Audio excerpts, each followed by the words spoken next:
Então, boa noite, né, pessoal? Mais uma reunião nossa do Salão do Fogo.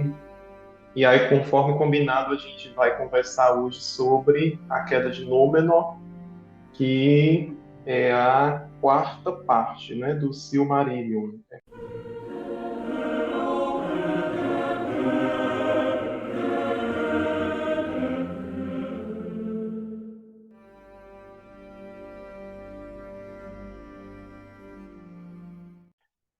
Bem pequenininho, né? São pouco mais de 20 páginas, mas o conteúdo é muito denso, né? E aí, por sugestão do Sérgio, a gente dedica uma reunião só à queda de Númenor e depois à Terceira Era, né? E os Anéis de Poder. A gente fala na reunião de abril, porque março a gente vai fazer uma programação diferente, né? Como a gente combinou lá no grupo.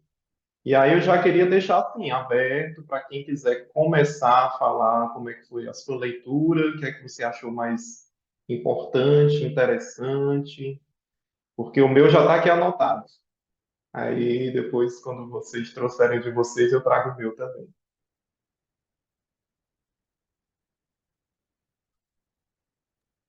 Acho que é interessante falar primeiro um pouco da diferença que tem do livro para a série, né? Vocês que assistiram a série, eu não assisti ainda, né? Então, joga aí para vocês.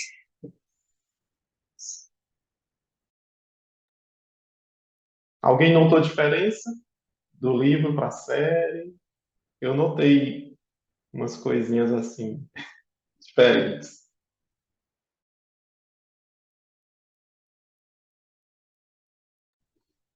Na verdade, eu nem lembro mais da série, eu tenho que assistir de novo. Mas tem, né? Umas coisinhas diferentes. Agora mesmo eu não tô lembrando muito bem, não, né? Tem aquele. Ninguém sabe se é o Gandalf caindo do céu em vez de vir pelos portos. Eu não tô lembrando muito bem também, não. Essa é uma diferença gritante, né? Uma diferença assim bem considerável, digamos assim, é que na série a Miriel é a rainha de Númenor, né? Mas no conto, no livro, ela não chega a ser a rainha, né? Porque o Pharazôn, ele, antes dela se tornar rainha, que era o direito dela, né? De ascendência, né? Que ela tinha, o rei era tio dela, se eu não me engano. Então, o direito seria dela. Mas aí, antes dela assumir o trono, ele casa com ela, né? Assim, ele faz tipo, uma tramóia lá, casa com ela e assume o trono no lugar dela. Então, eu acho que essa é uma diferença bem considerável do livro para a série, né?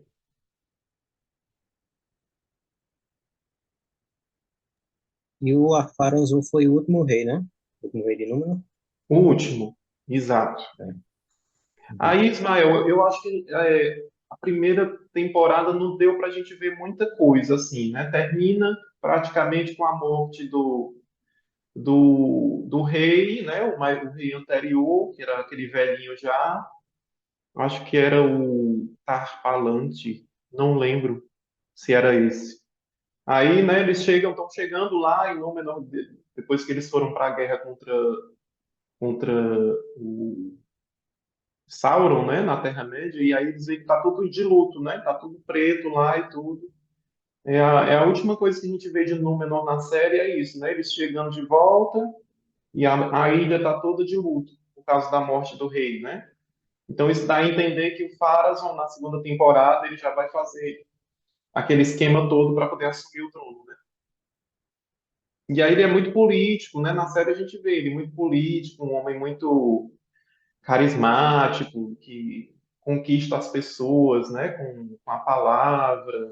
Aí ele já estava, de certa maneira, arquitetando esse, digamos assim, esse golpe, né, que eu acho que na segunda temporada ele vai assumir mesmo o trono. Aí a gente já vê o quê que passa na série, né, que condiz com o livro. O Númenor já está nesse período de decadência. A gente vê lá na série a árvore Ninhuloth, né? Que os elfos tinham dado de presente para os reis de Númenor. A árvore já estava perdendo as folhas, né? Não sei se vocês lembram, mas tem um momento lá que as folhas da árvore começam a cair na série, né? Já simbolizando a decadência de Númenor, né? Eles que já estavam se afastando das tradições élficas, não estavam mais usando o élfico, né, como idioma na ilha. Então, já passou essa fase aí do apogeu, né, de Númenor, e eles já estão se preocupando com a questão da morte, por exemplo, né, que é muito presente nesse capítulo. Então, são coisas bem semelhantes aí ao livro, né? E outras bem dissonantes. Por exemplo, a Galadriel em Númenor. Nada a ver, né? Assim, nunca chegou aí a Númenor, né? E a série apresenta ela lá, né? Umas coisas bem diferentes.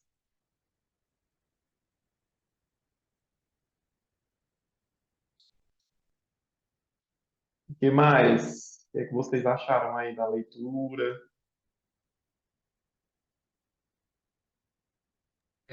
Tá me ouvindo? Sim. Ó, o que eu pude ver de Númenor, uma das coisas que mais me chamaram a atenção foi essa tentativa exatamente do Deus, né? De Ilúvatar tentar fazer aí uma nova, como é que eu posso dizer, uma reconsideração com o povo, né? Construindo a terra de Númenor como sendo essa ilha isolada, onde eles não tiveram esse contato com o maligno.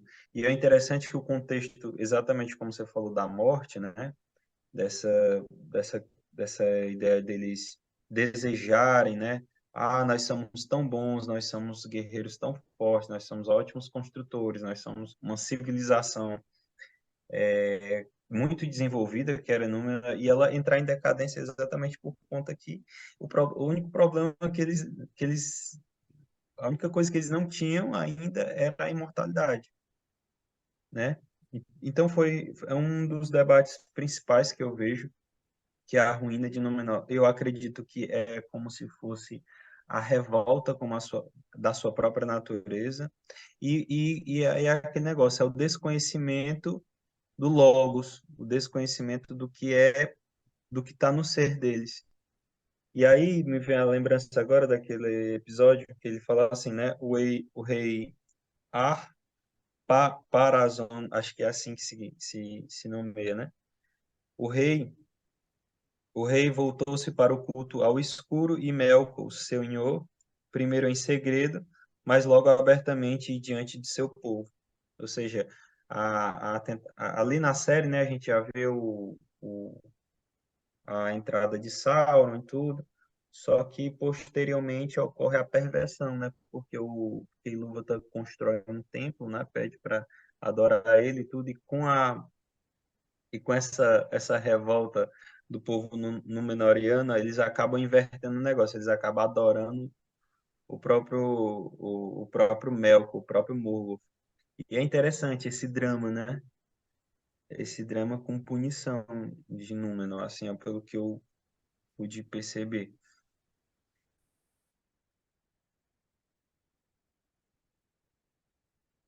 O Tolkien ele fala que tem até aquele curso do Padre Paulo Ricardo, né, sobre a imortalidade, né, na obra de Tolkien. Ele fala que o legendário dele é sobre isso, né, sobre morte e imortalidade, né.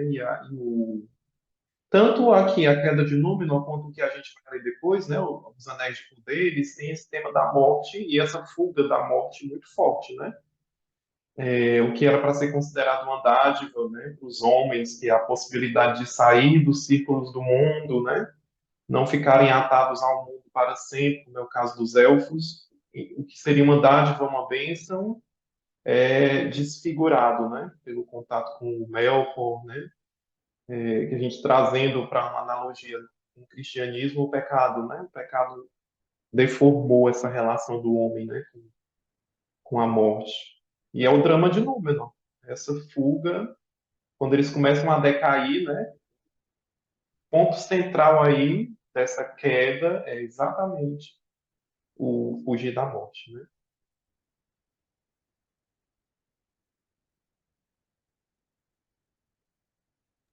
E para quem fala que a mitologia de Tolkien é politeísta, eu acho que essa, a história de Númenor mostra exatamente o contrário, né?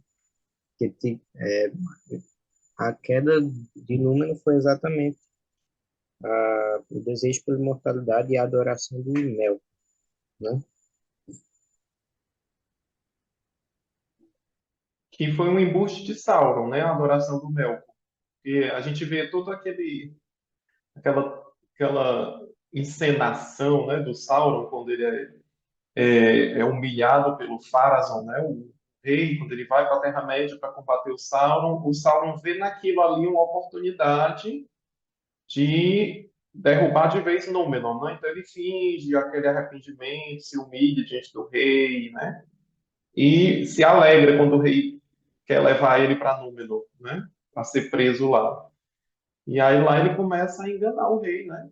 E ele convence o rei de que adorando Melkor daria a eles o poder de se subtrair da morte, né? De fugir da morte, né? De superar a morte. E aí a gente vê tudo isso que o Moab começou falando, né? Esse culto ao Melkor, a gente vê os sacrifícios humanos, né? Que os Númenóreanos começam a fazer lá no templo que o Sauron manda construir, né? Aí você vê, né? O caminho de descida num sentido negativo, né? Que todo um povo fez por conta do engano, né? Do Sauron.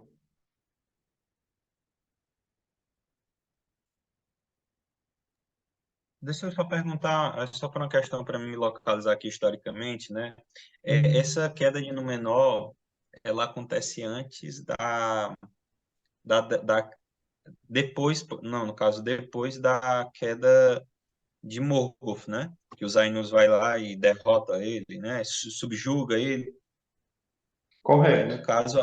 no caso aí, por exemplo, a gente pode entender que nesse caso aí é como se fosse aí o início do reinado de Sauron, né? Porque a gente vê, por exemplo, a atuação do Sauron, que é uma atuação muito interessante, que é lá de Beriluff, né? Ele se transforma naquele lobisomem lá, aquela coisa terrível.